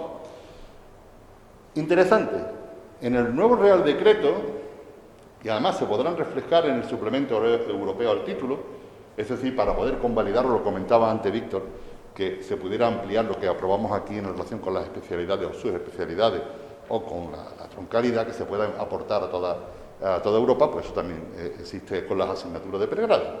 Pues bien, se podrán incorporar a los planes de estudio estructuras curriculares específicas, es decir, esto es una derivación del Espacio Europeo de Educación Superior, que por cierto se ha aplicado de manera muy irregular en toda España. Hay universidades que la han adoptado de manera estricta y otras no tanto. Pues bien, esto quiere decir que cada universidad va a poder hacer una estructura curricular. Esto nos interesa porque universidades que tengan profesionales adecuados para poder impartir, profesionales preclínicos y clínicos, instalaciones, hospitales, centros de salud adecuados, podrán incluir una troncalidad en dolor. El suplemento europeo va a depender de muchas cosas, evidentemente. Se va a poder hacer, pero fijaros en este detalle. Aula invertida, aprendizaje basado, todo lo que veis aquí en azul es lo que veíamos que eran déficits que se estaban produciendo en el ámbito dolor. Por tanto, vamos a tener que hacer aula invertida, mayor trabajo por parte de los estudiantes. El aprendizaje lo vamos a hacer basado en proyectos que el propio alumno hará relacionados con dolor, cooperativo y sobre todo mejorar en tecnología digital.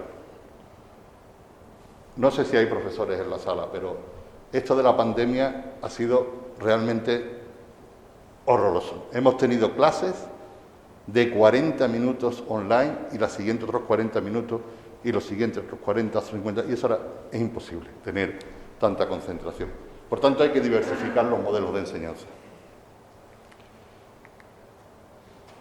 Interesante es que se va a poder modificar algunos créditos en el global de las carreras, pero en medicina y arquitectura se van a mantener en el máximo, observéis, son más años de lo normal. También es interesante que se va a reducir el número de FTS del TFG. Yo eso no lo veo positivo, porque al menos, por lo que conozco, en las universidades se están haciendo muchos TFG relacionados con dolor. Por tanto, reducirlo probablemente va a diversificar los temas y eso no nos va a mejorar. Se limitan a 20% la carga total de créditos de grado. Bien, eso no nos afecta mucho en medicina, pero sí nos puede, por ejemplo, en psicología.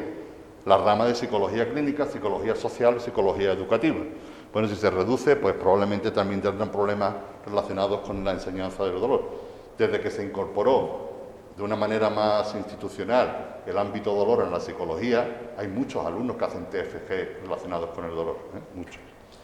Y después, muy interesante, es el itinerario abierto. Es decir, que pueden tener más itinerario abierto, que se podrá elegir asignaturas de un grado y después ampliarlo a otro grado mediante alguna equivalencia que se establecerá en su momento. Lo cual quiere decir que si algún estudiante tiene interés en hacer la farmacología en farmacia, la podrá aplicar posteriormente a medicina. La formación permanente ya sé que no es el tema de lo que me habíais encargado, pero sí que me gustaría que le prestarais atención a esta parte. Se están haciendo muchos másteres que se confunden con especialidades.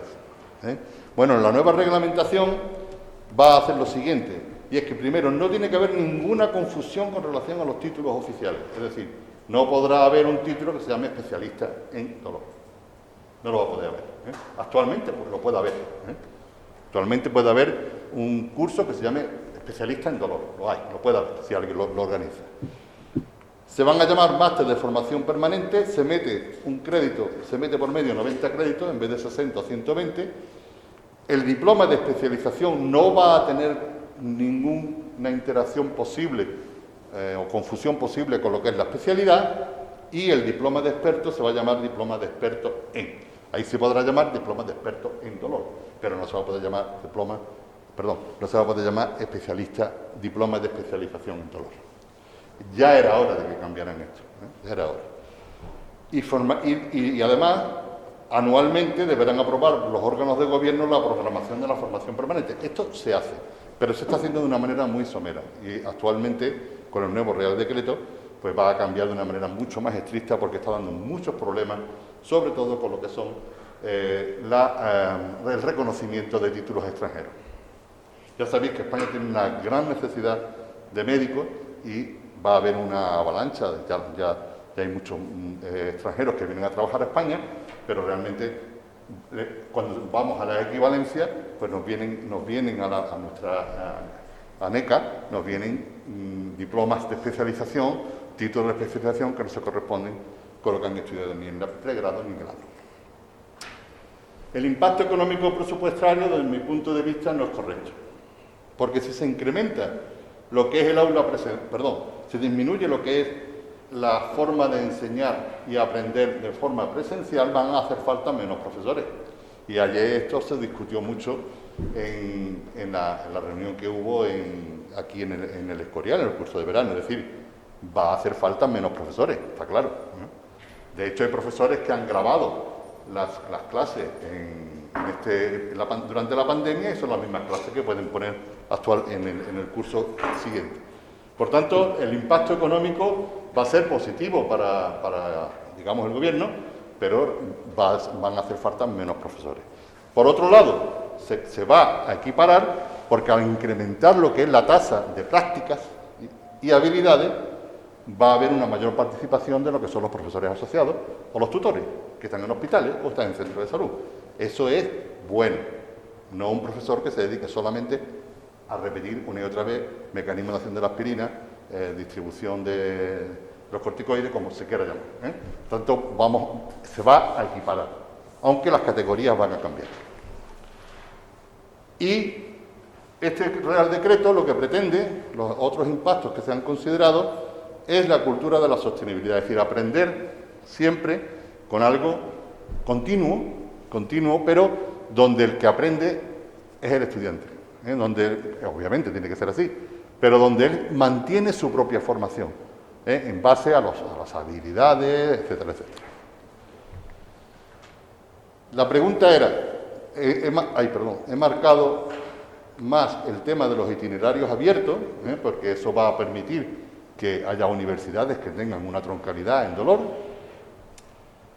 La pregunta era, ¿es posible la formación? Pues sí, ¿es posible la formación pregrado para un abordaje correcto del dolor? Pues sí, ¿es sostenible el modelo de enseñanza académico del dolor en las universidades españolas? Tal vez sí, con el nuevo Real Decreto. Me preguntaba Luz ayer que le dijera una frase. Bueno, pues la frase, después de casi 40 años que llevo de docencia, es que la formación en pregrado en dolor va a depender del cambio venidero y obligado en el modelo de enseñanza universitaria. Es imposible actualmente que le dediquemos una troncalidad a una asignatura dolor, puesto que son diferentes dominios, y ahora lo podemos hablar en el debate, los que intervienen en una asignatura de entre 6 y 9 créditos.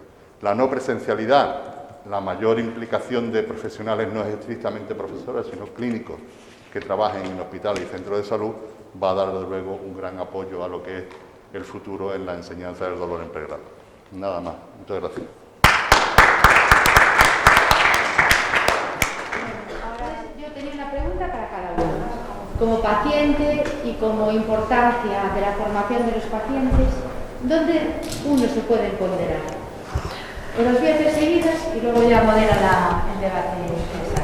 Para ti, Héctor, ya que hablamos de hacia dónde vamos, ¿para cuándo las áreas de capacitación específicas? ¿Tenemos un plazo ya? ¿Cuánto tenemos que esperar? Para Paloma, fundamental el papel del paciente en la definición de valores, ¿no? ¿Qué barreras identificarías tú para la gestión de este cambio que es necesario, en el que se incorpora el paciente a los valores y en realidad a su propio casi autocuidado, ¿no? Y para ti, Juan Antonio, que eres un experto en universidad y todo eso, ¿crees que falta mucho para que el modelo de enseñanza universitaria que necesita este cambio, que parece que se ha iniciado, ¿no?, evolucione de tal manera que tengamos una formación adecuada en dolor? Esas son mis preguntas y bueno, gracias a todos. Nos tenemos que marchar porque tengo el transfer a las 1:30 y bueno, esperamos vernos. Gracias a ti. todos, ¿eh? Empiezas si quieres, Marisol, tú. Vale, no sé. Sí, ya está. Sí, vale. Yo entiendo la formación del paciente como dos tipos de pacientes, ¿no? El paciente pues, que a lo mejor no tiene la capacidad o la edad o simplemente la capacidad de empoderarse solo o de aprender desde una manera, desde un punto de vista técnico, convertirse en un paciente experto, ¿no?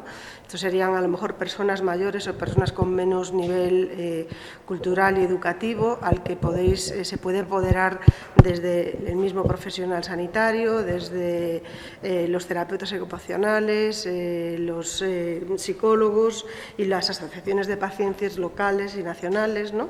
Y luego el otro tipo de paciente que ya tiene una capacidad pues de aprender y a otro nivel, ¿no? Yo personalmente me he formado a través de EUPATI, que es la Academia Europea de Pacientes en Innovación Terapéutica. Fui una de las primeras generaciones de pacientes expertos en este grupo y a través de EPF, que es el European Patient Forum, y que hace cursos de capacitación para pacientes en los que trata temas específicos sobre cómo empoderarnos, ¿no? Dentro de nuestra enfermedad a la que representamos o si representamos a pacientes en general. En EUPATI se aprende pues, desde cómo funcionan los ensayos clínicos, cómo funciona la investigación, los procesos de resultados, códigos éticos, etcétera, comités de investigación, etcétera. Ahí tú vas a aprender ya de una manera más técnica y más reglada, ¿no? a formarte como paciente experto. Pero yo diría estos dos sitios, EUPATI y PF. Y EUPATI tiene una sede española, además. Me imagino que hay más, ¿no? maneras, pero eso es lo que yo he utilizado. Víctor, ¿para cuándo esa...? Ya. Muy bien, gracias, César. Bueno, ¿para cuándo? La información que tengo, mucha viene a la prensa y otra preguntada a expertos en desarrollo jurídico, básicamente. La prensa dice que probablemente para septiembre, desde luego antes de final de año, tendría que aprobarse o llevar al Parlamento la ley esta. ¿Después qué pasa? Pues después, desde el punto de vista del dolor, y está contemplado, tiene que crearse pues, el área de capacitación de dolor, ¿vale? Los diplomas, tiene que haber propuestas, que evidentemente la Sociedad Española del Dolor estará ahí, tienen que aprobarse y tienen que crearse las unidades docentes. Bueno, esto no es fácil. Esto, además, tiene que ir con un presupuesto al lado, que hay un consejo interterritorial que lo tendrá que aprobar, y mucha más información no tengo, pero como os podéis imaginar, esto no es para el año que viene ya. Al menos entendería yo, que me sorprendería, pero bueno, tampoco me creía que tendríamos la vacuna dentro de un año, ¿no? Y la tenemos. Si hay voluntad por todas las partes y conociendo la necesidad, si vamos unidos y bien estructurados, pues igual sí, igual finales del año que viene, ojalá. Muy bien. Paloma, ¿qué barreras identificarías en la gestión del cambio? Pues barreras que a todos se nos ocurren relacionadas con el cambio cultural. Es decir, lo que nos es más difícil de gestionar es el cambio de cultura de la organización. Y yo incluyo en la organización a los propios pacientes también, para esto tiene que haber primero una voluntad política que es indispensable para gestionar este cambio. Voluntad política a todos los niveles, macro, meso y micro. Se habló ayer en la mesa de los distintos cambios que había que abordar. Pero no solamente eso, es que los profesionales nos lo tenemos que creer, que es el elemento fundamental del cambio de cultura. Tienes que tener la voluntad de cambiar, pero primero tienes que estar convencido de que ese cambio es bueno. Y respecto a las organizaciones de pacientes o a los pacientes en general, creo que también es importante creerse que son capaces de participar en este cambio. Y en ese sentido, Marisol ha hablado de iniciativas como Eupati o bueno, la sección española de Eupati, que tienen una labor importantísima. Pero no hace falta estar en Eupati ni llevar a cabo programas formativos, porque es algo que creo que como pacientes, todos vamos a ser o somos pacientes de algo, tenemos un conocimiento que podemos aportar y que se viene llamando conocimiento experiencial, y ese solamente lo tenemos nosotros de nuestra enfermedad. No hace falta, como exponía ayer, yo creo que era Alberto Pardo, decir hay que formar a los pacientes para que participen, tal. No, porque depende de dónde sea, pueden participar.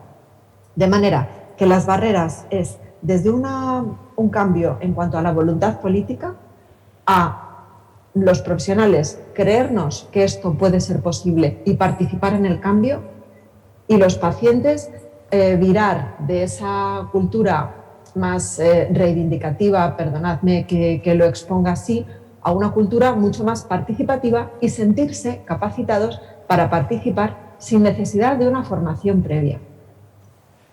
Muchas gracias. Y aprovechando la misma pregunta, ¿de qué barreras identificarías para esta gestión del cambio? Juan Antonio, ¿qué barreras identificas tú en la universidad para también hacer ese cambio de modelo educacional? Bueno, la pandemia ha supuesto un cambio, yo no me atrevería a decir radical, pero muy importante en la universidad. Algo que nos habría llevado probablemente una década, lo ha acelerado la obligación de seguir instruyendo a nuestros alumnos en medicina. Obviamente lo hemos hecho pues a través de aula virtual, que no siempre es lo más adecuado. El cambio ya está aquí. Yo os puedo decir que por todas las reuniones que hemos tenido los compañeros, yo diría que 100% de todos los profesores que estamos implicados, sobre todo los más mayores, ¿no? Aceptan el cambio y que no haya clases de 50 minutos, descanso de 10 minutos, otra clase de 50 minutos, descanso de 10 minutos. Hay universidades donde empiezan las clases a las 8 de la mañana y terminan a las 2 de la tarde sentados en un aula, sin participación del alumnado. Esto necesita, como comentaba también Paloma, ¿no? Hola, Paloma. Sensibilizarnos de que la información ya está en cualquier sitio, No hace falta que el profesor la dé.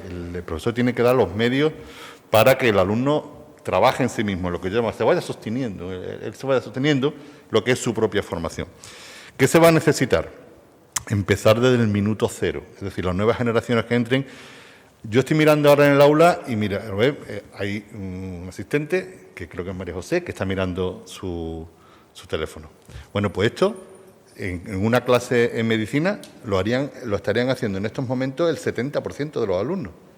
Tiene 168 alumnos, que es lo que tenemos en tercero de medicina, en farmacología, y hay media clase o más de media clase que está mirando el cacharrito. Claro, la información llega de otra manera. No es necesario que llegue alguien y explique que los derivados del opio son... No hace falta. Eso ya lo saben. Entonces, ¿qué le necesita al alumno? Que el alumno sepa que viene a interpretar, pero que la información ya la tiene. Y, por tanto, el tiempo que estemos en el aula, estemos ayudando a orientar el conocimiento, pero no a dar el conocimiento, porque el conocimiento es información. Empieza por la información y la información ya la tiene. ¿Qué va a necesitar? Pues va a necesitar primero una reestructuración muy importante de lo que son las escalas, digamos, los programas de la asignatura, lo que son los horarios y tal, intercalar lo que es la asistencia clínica con la docencia clínica con la docencia preclínica. Voy a poner un ejemplo. Yo soy profesor de farmacología. Explico, como todos sabéis, que la farmacología se da en tercero. Y si yo tengo que explicar el tratamiento del Guillain-Barré, no lo explica hasta quinto, que cuando tiene clase de neurología.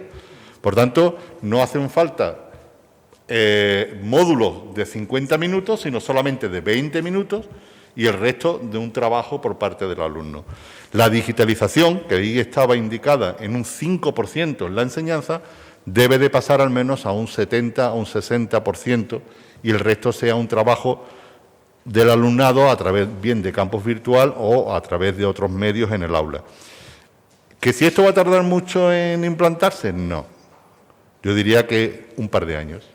Y no mucho más, porque los medios necesarios están. La cantidad de revistas, de libros digitales que tienen las bibliotecas universitarias es abrumador. Hay cualquier libro, lo tenéis ya, los alumnos lo tienen a su disposición. Evidentemente no lo pueden bajar y tal y cual, sino simplemente consultarlo y tal. Y luego lo que son las plataformas donde tienen los casos clínicos orientados por el profesor y la respuesta. Por lo tanto, ya está ahí. Lo único que hace falta es implementarlo. No pienso que vaya más allá de 2 años. Y por otro lado, me gustaría puntualizar una cosa. El estudiante de medicina no solamente debe recibir información de medicina, es decir, un módulo o una asignatura troncal de medicina, que yo tendría que pensar y eso tendríamos que hablar en qué curso se pone, pero no lo pondría muy lejos, van a intervenir anatómicos, fisiólogos, bioquímicos, farmacólogos, anestesistas, neurólogos, neurocirujanos, psicólogos, fisioterapeutas, rehabilitadores y enfermería. No me he dejado nada, creo. O sea, lo tenemos estudiado. Esa es la manera de formar a un médico. Es decir, ayudarle a gestionar el conocimiento, no darle información, porque la información la tienen en los cacharritos. La tenemos nosotros también. Un par de años, si no antes. Y sobre todo el Real Decreto va a permitir que universidades que se tomen interés... Bueno, y hay un detalle también que se me ha olvidado, perdona que me extienda. Puede haber grados de más de una universidad y puede haber asignaturas que sean impartidas por diferentes universidades. Esto es una oportunidad. Esto es algo maravilloso, es decir, que el grado de medicina lo pueda tener 4 universidades que se pongan de acuerdo, o que asignaturas compartidas y el reconocimiento al título europeo. Eso, evidentemente, es una oportunidad que ya era hora que llegara. Ya era hora porque realmente lo estábamos demandando. Por tanto, a lo que me preguntaba ¿es posible? Sí, va a ser posible. Ahora bien, como comentaba Víctor, va a ser necesario una implicación, pero ya es hora de cambiar. No se puede estar enseñando... Yo estudié medicina en los años 80 y seguimos igual. O sea, eso no tiene ningún sentido. Sobre todo no tenemos, por ejemplo, en medicina una asignatura de ingeniería biomédica. Se da terapéutica física, o se da física, pero hoy día todo lo que son las nuevas técnicas prácticamente se enseñan cuando llegan al MIR, los que tengan la suerte de llegar. Eso es. Muy bien. Habréis visto que la estructura de esta última charla, de esta última mesa, era una estructura en que metíamos pacientes, humanización, transversalidad, multidisciplinariedad y educación. Y era con un sentido último, porque os íbamos a intentar proponer una pregunta trampa. No os asustéis, es fácil. Y esto está para pensar en un futuro cómo evolucionar, ¿no? El modelo. Y todos habéis dicho transversalidad, paciente formado, formar mejor profesionales y otra cosa, y humanizar la asistencia dirigida al valor que espera recibir el paciente, que es el centro de atención.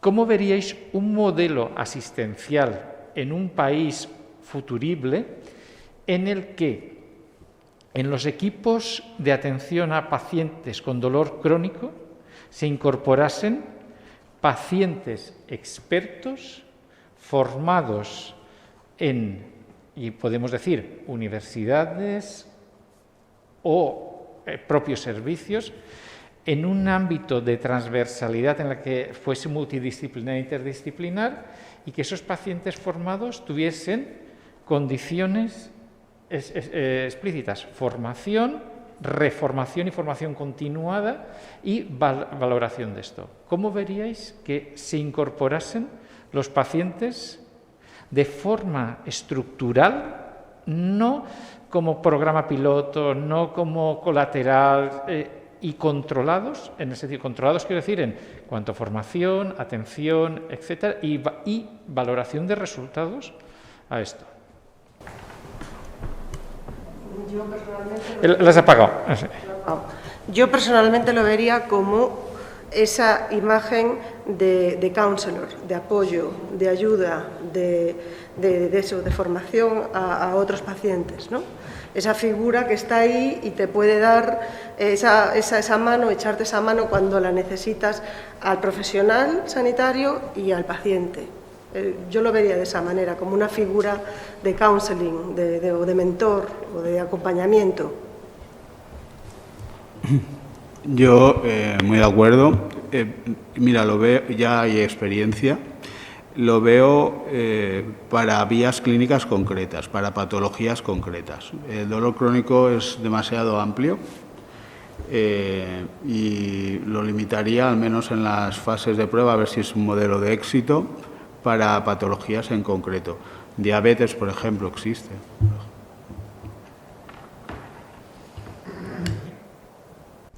Yo tengo mi reserva con respecto al término. Lo del paciente experto. No me ha gustado nunca.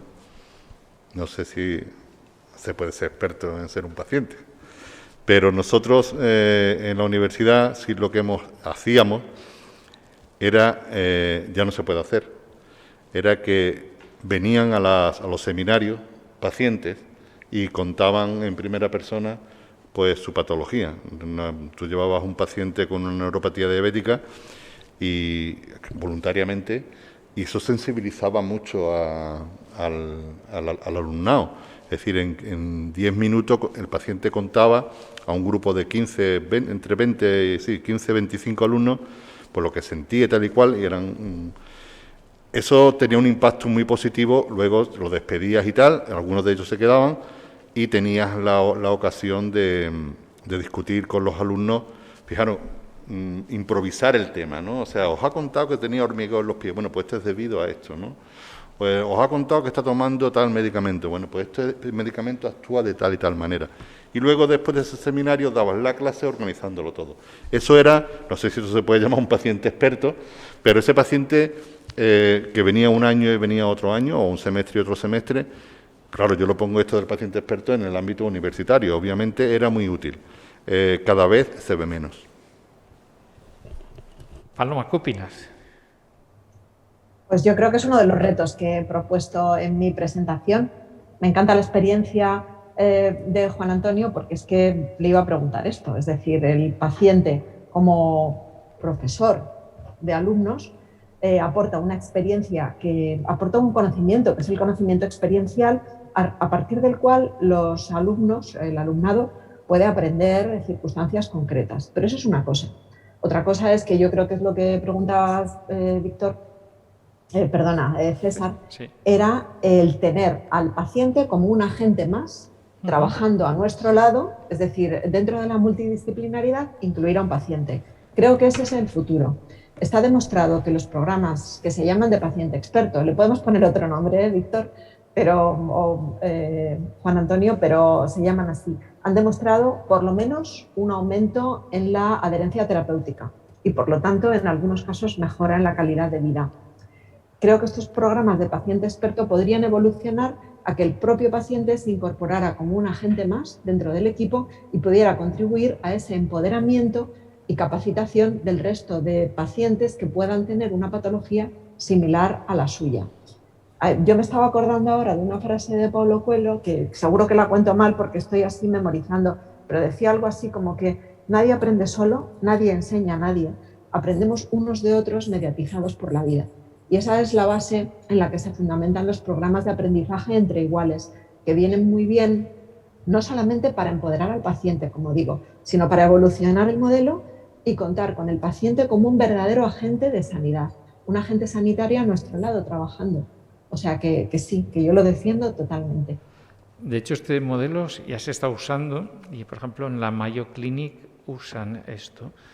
Y las mismas reticencias que hemos tenido aquí, sí, pero ¿cómo? Y tal, acordaros hace unos años cuando se incorporaron los pacientes a los comités éticos y de ensayos clínicos hubo la misma reticencia, es decir, algunos ensayos sí, a otros no, esto cómo podrán decidir ellos es decir, pacientes formados.